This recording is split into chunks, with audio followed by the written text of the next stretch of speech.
So our current topic, I wanted to ask you about specifically because I thought you would be quite passionate about it, and it is does hip hop promote violence?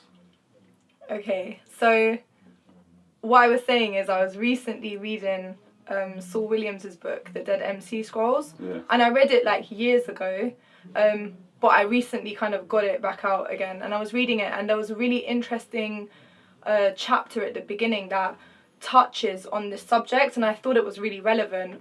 And when I kept thinking about the question, does hip hop promote violence? Does hip hop promote violence? And I started breaking down hip hop, the word promote, and the word violence. Yeah. And I feel like sometimes you have to ask the question in the right way. Definitely. In order to get to the purpose of the answer. Yeah. We struggled with the word promote a bunch of times whether we was going to use the word promote. Because I feel like when you promote something, there's an intent to get to that outcome.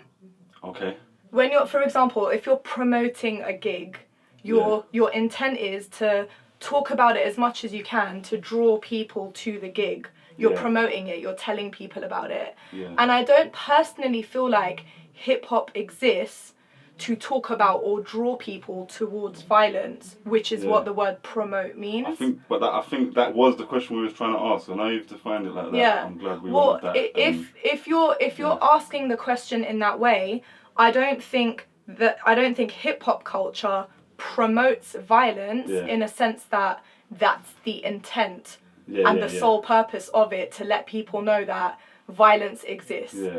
But I feel like within the hip hop culture, because of the demographic of people that listen to it and the issues that they've gone through as a community, I feel like because of the music industry monetizing it and making so much money from glamorizing things like drugs, things like sex, things like jewelry, champagne, alcohol, pills, things that intoxicate you, which is linked to drug dealing. Drug dealing is because, people are broke trying to make money in a quick way. Then that leads to little ghettos all kind of trying to take over turf. It leads to the misogyny of women, which again is like strip clubs and alcohol, and it's weird. It's like this weird cycle that occurs within a lot of the community that hip hop stemmed from, which was the more poorer communities. So I feel like violence has basically, it's a result of the issues and struggles that a lot of the people who might listen to hip hop or participate in hip hop have suffered from.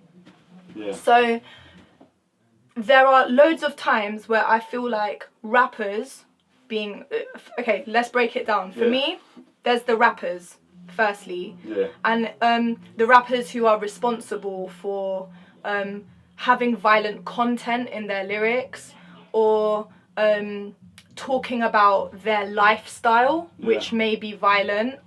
And they then, an example is King Louis, right? A rapper who was associated and affiliated with OVO, so Drake and all that Young Money lot. Chicago rapper. I was watching Black Ink, which is about a tattoo shop in Chicago. And the guy who runs the tattoo parlor, he lost his sister in the middle of a shootout, just an innocent little girl. So he's really passionate about the gun violence in Chicago with like the black community there.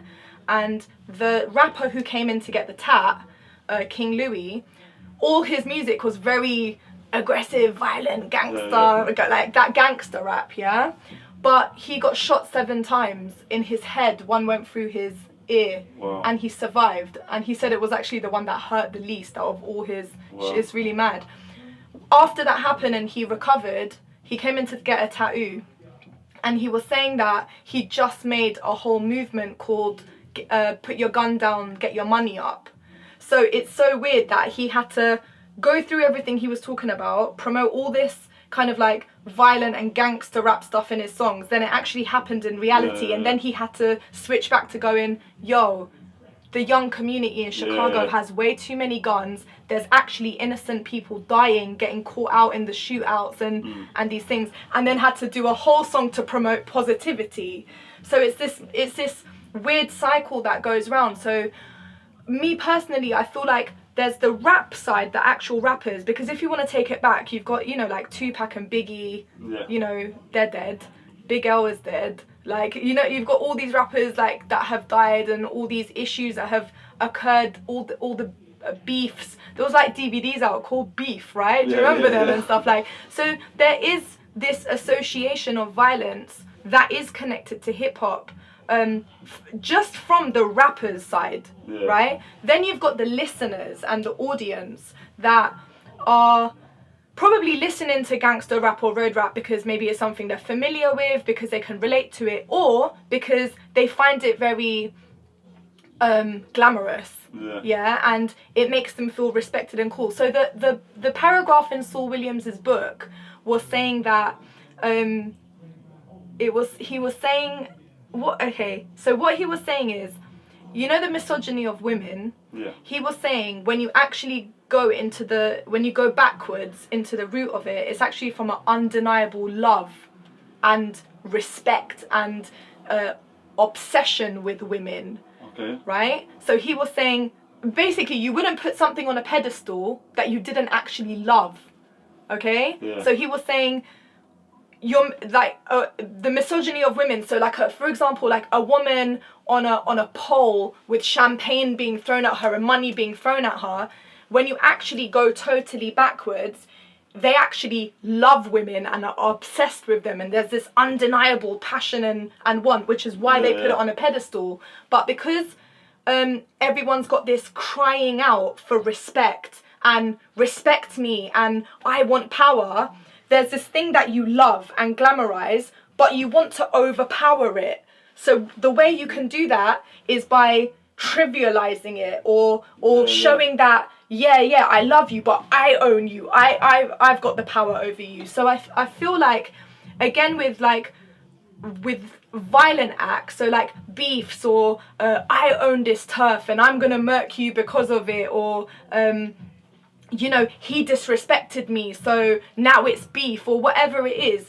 There's this cry for respect and to be heard, and it actually comes from a proper hurt within yourself. And I feel like people that are really hurt and feel degraded and undermined and oppressed are so desperate to be in a position of respect and a position to be heard, that they've actually taken what the oppressor has always used against them, which is violence. And actually they're trying to take this power back by going, I won't be oppressed by you. I want to be respected by you. I want to be up here.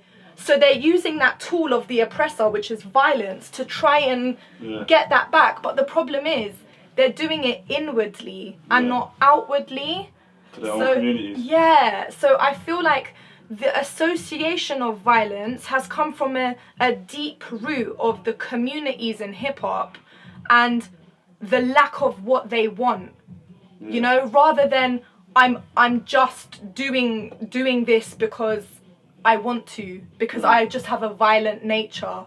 So I don't think hip hop promotes violence. I don't think its sole purpose is that's not its purpose and its intent, and it never was. But I feel like the hip hop culture, unfortunately, especially through when the industry really got involved and got its hands on it,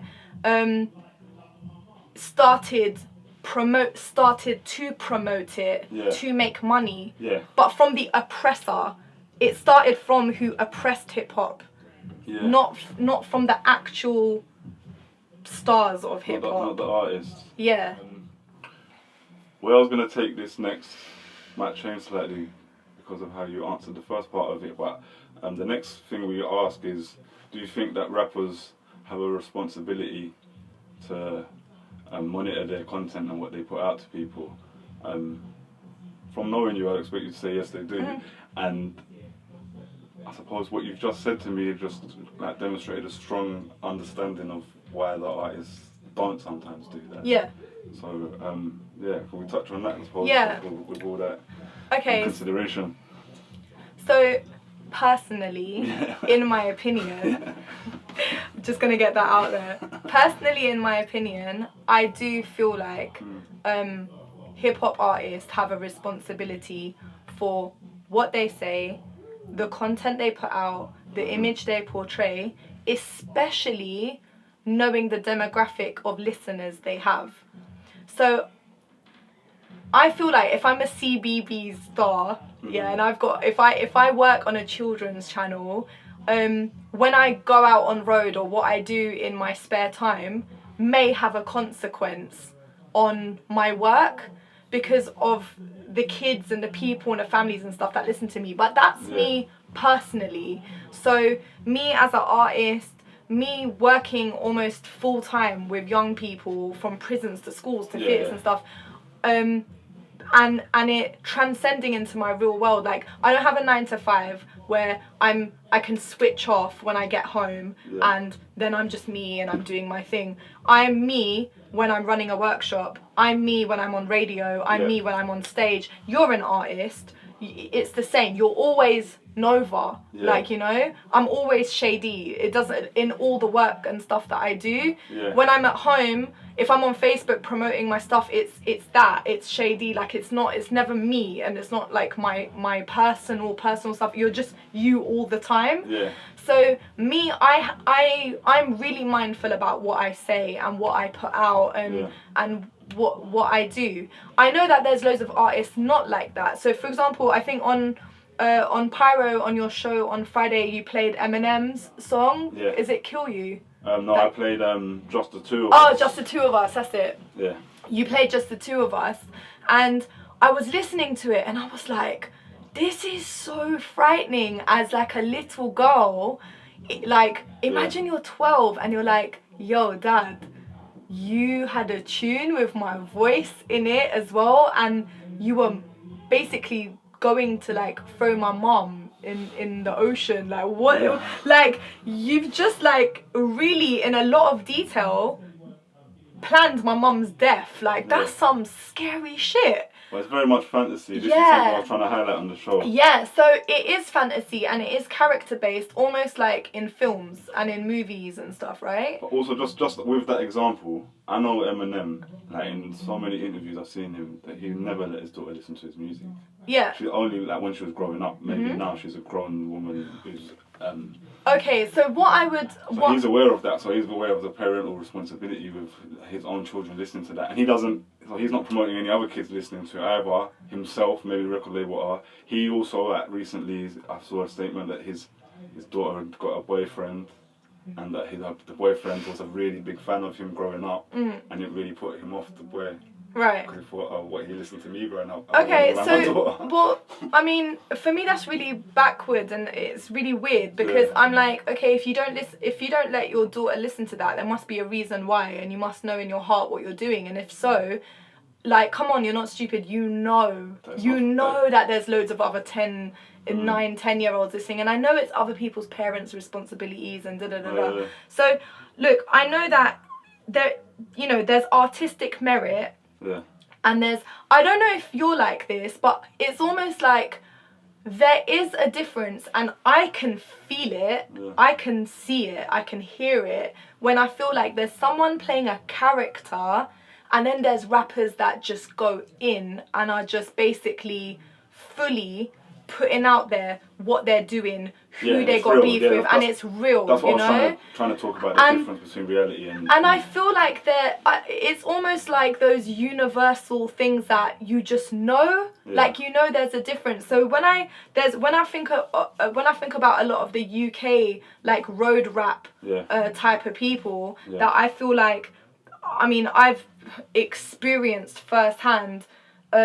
Teenagers that absolutely idolize and look up to these rappers that are putting this stuff out, which kind of goes back to my first point of saying you know, there is a suffering in itself, and they're in a broke position because they're suffering in their lives about something. So obviously there's a deeper root of the problem, but to put it on a platform and to put it out there and for other people to idolize it and think that that's the only way they can make money or be accepted and it's their only route because, Do you think it's really saying that though? Do you think it's saying it's the only way? Yeah, because I don't know. I grew up being able to distinguish the difference between right and wrong and stuff. A mass audience, unfortunately, don't. We discussed this we got heated about this off camera before. Yeah. About was it Young's Teflon on Twitter? You and him were arguing a little bit.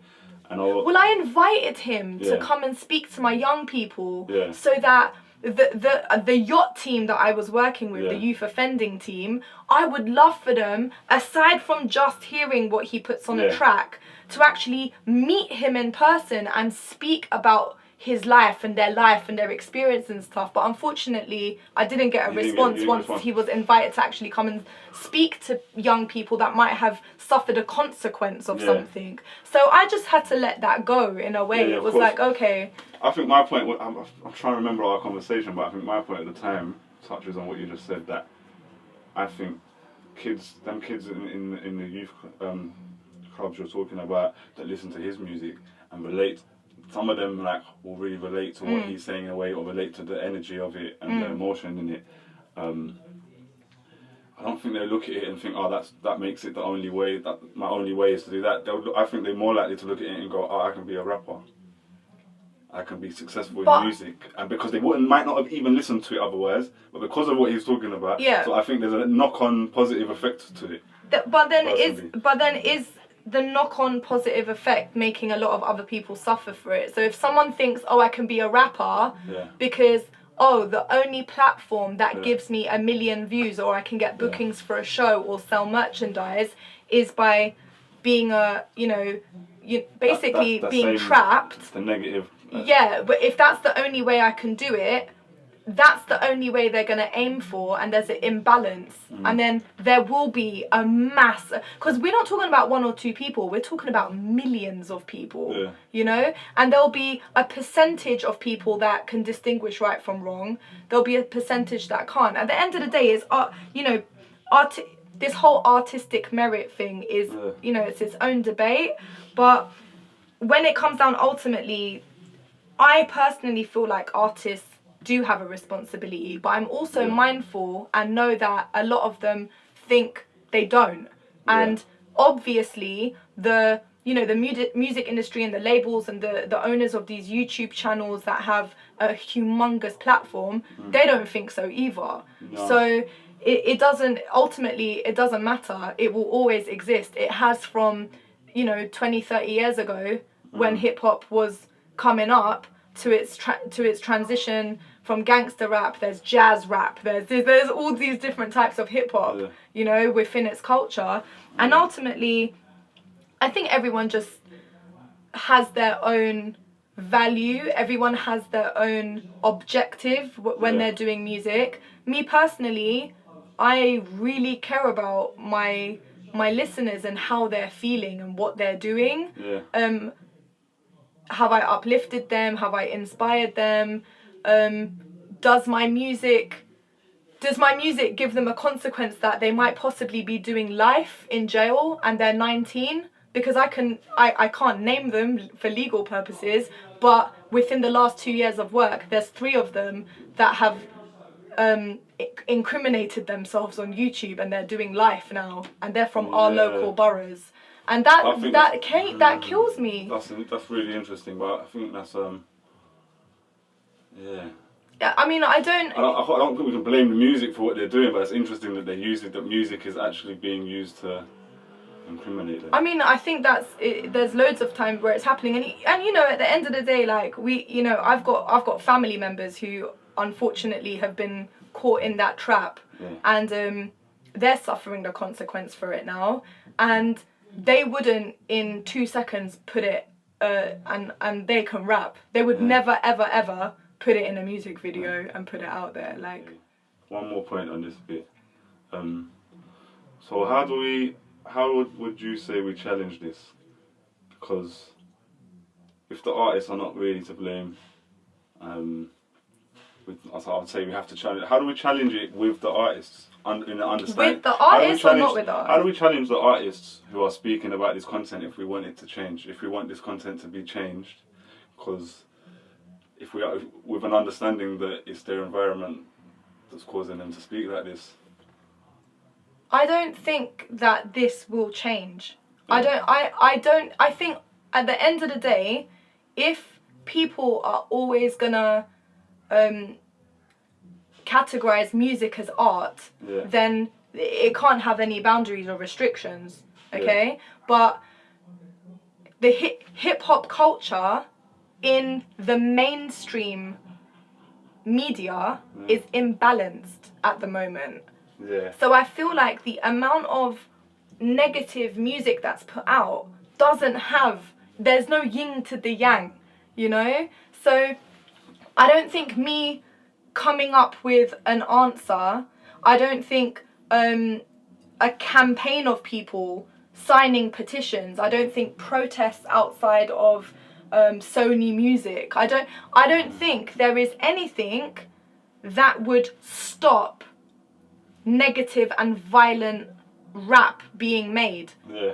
I don't think it will stop violent films being made or heavy metal or like anything that promotes that. But maybe we more need to challenge the imbalance, how it's heard. Yeah, and also the imbalance of what the mainstream puts out. Yeah. I feel like if there was just as much proof of success of artists that don't talk about violent stuff, then there would be it's like this. I disagree with this point, but I don't want to challenge too much. Well, I mean, what do you disagree with? I think there is an imbalance, but I think there's a lot more positive music out there that is really successful in mainstream, and we're not really taking it into account in hip hop. No, there isn't. There is. Not in mainstream. In mainstream hip hop. But J. Cole and Kendrick Lamar are probably the two most successful rappers of recent times. But are we talking about UK or in general? In general. In the UK... But I mean, when I answered that question... Yeah, okay, so you're thinking of the UK. Yeah. Well, in the UK, who's really... Like, I don't think the mainstream pushing anyone in the UK. So I think... The artists that are being pushed really in the UK are the artists that are making themselves popular on their own merit. Yeah, I mean you can say I had a discussion at mainstream radio with Dirty Dak, funnily enough, the other day on Twitter. He was posting tweets about how High Focus don't get any play on mainstream radio, I saw that Fliptrix and that they're like really successful, selling thousands of copies of albums, touring independently, and no play, like charting. And I was like, yeah, that's mad. And I said to him, I think you don't get played because those mainstream hip-hop shows play what's deemed as popular in the hood, quote unquote. I would say so, yeah. If you listen to them shows, it's the hood artists that are successful that are being played on the radio. I don't want to say names of DJs. Okay, right. Okay, yeah, sure. And he kind of saw what I was saying, but he was like, I wonder if that's more marketable. And that wasn't even the angle that I was going at with him when I said it, but that made me think. I was like, okay, maybe, I don't know. But is it, I mean... Then it comes down to that whole thing, you know, that the white middle class man from Hertfordshire commuting into the London BBC One Extra studios and deciding what should be on a playlist or not. Yeah. Is it because they're totally detached from, you know, where this music is born from? And well, I don't think any of these hood rappers from London are being playlisted. Of course they're playlisted. They're on all the playlists. They're even on from even not the really hood, like not the. Boy, if you're talking about radio, are you talking about mainstream radio play? What UK rap artists that are really that hood are being playlisted? Well, who are you talking about? Okay, we said we don't want to say no names. No, I was going to say I wasn't going to say names of DJs, but I don't mind. Like I don't know who. I can't even. I just feel like Krypton Conan maybe. I just feel like there's not a balance of. You know, I want to hear. So I mean, I can think of like 10 artists that I'd love to hear on mainstream radio that don't talk about that stuff. I just feel like suddenly they're like, oh my god, if I want the attention of mainstream radio, I've got to come at this angle. Yeah. But maybe that's not really the angle they wanted to come from, but they're forced into that. That's an interesting point. Ultimately, I don't think hip hop if the ultimate question, because the way you ask the question is very important. But ultimately, I don't think the purpose and intent of hip hop is to promote violence. I feel like violence has transcended from it, unfortunately, due to all those other factors that we talked about.